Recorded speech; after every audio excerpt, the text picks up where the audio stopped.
G'day and welcome to the Saints Lounge. I'm Saz Medcroft. I'm Emily Campbell. And today we'll be reviewing the Melbourne game. So Emily, how did you find the Melbourne game? Obviously we won this match, but it was a tight struggle.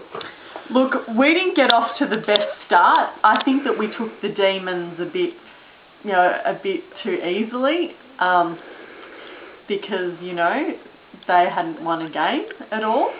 And I don't think we were at our best, you could say.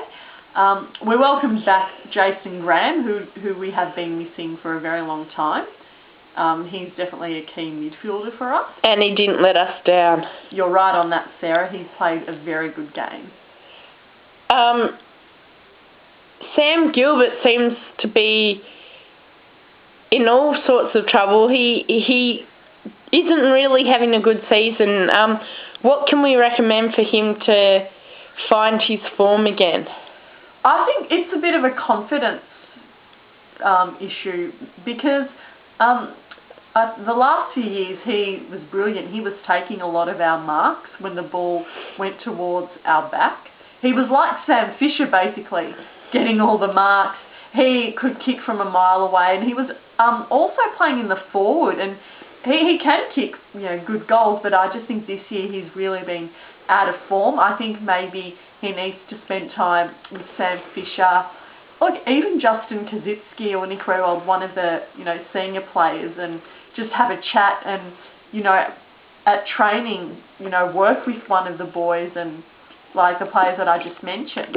I think probably Sam Fisher as he plays with Gilbo in the back and maybe help him out.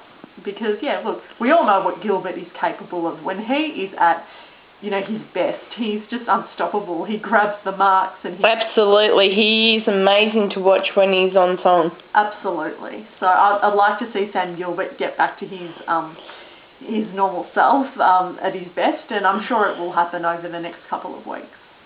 And poor Lee Montagna, he's still struggling.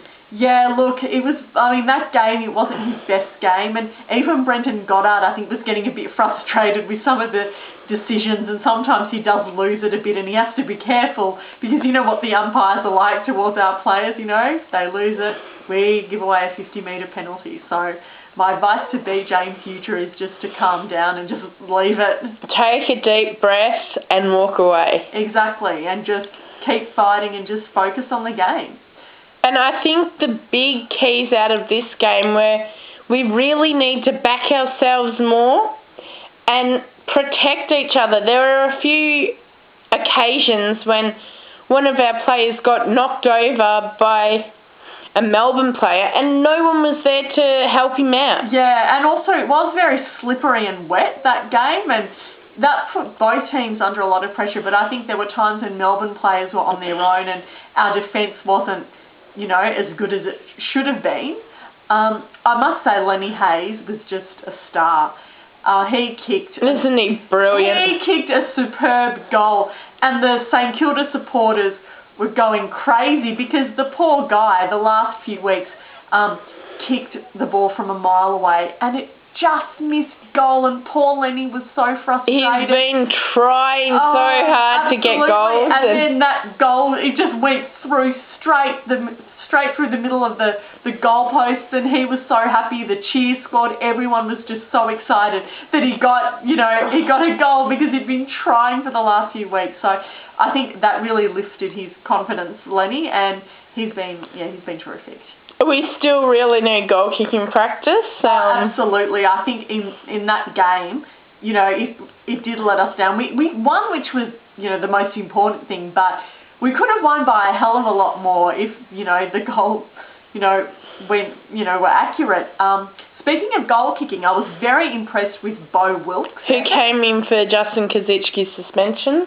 And, yeah, absolutely. And, he was just unbelievable. He kicked 3 goals in a row, and it was from outside 50, and they were not easy, and he got them. They went straight through, and I'm thinking, this is what St Kilda needs.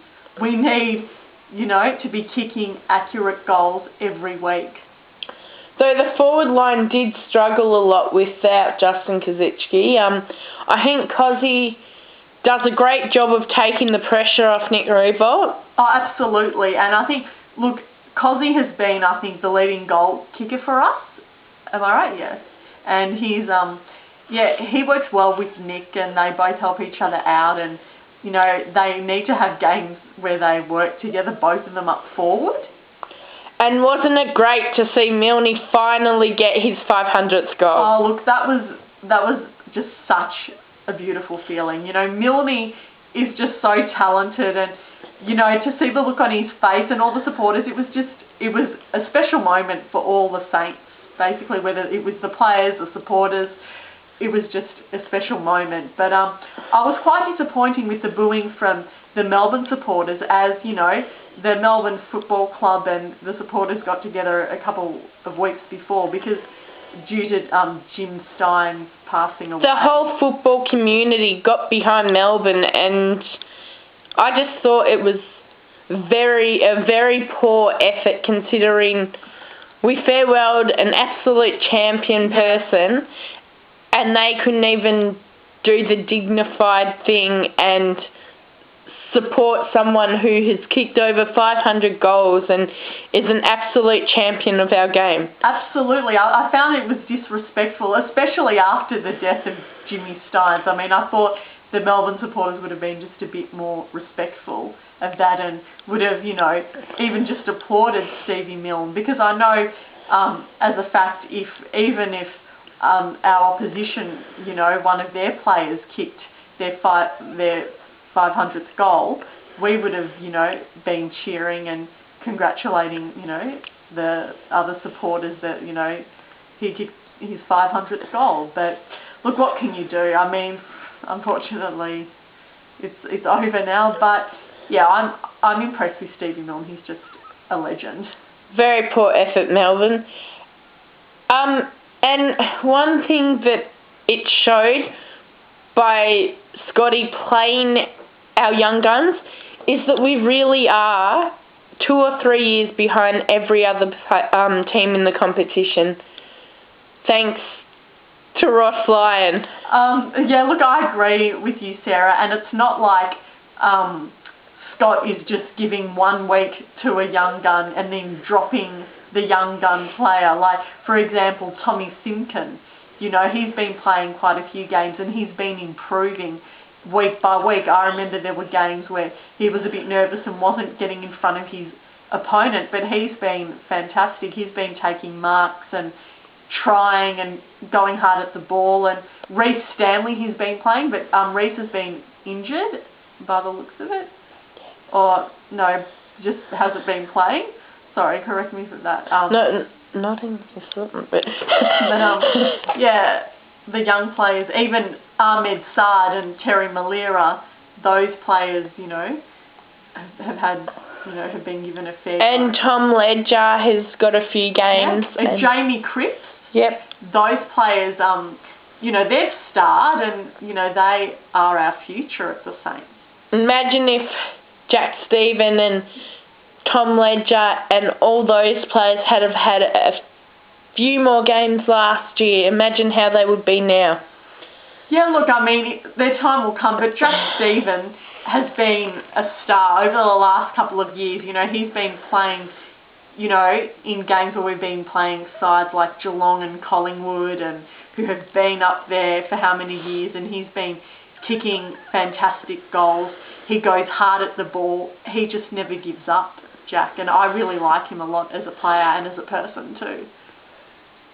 I'm Sez Medcraft. And I'm Emily Campbell. And you've been watching the Saints Lounge. See you next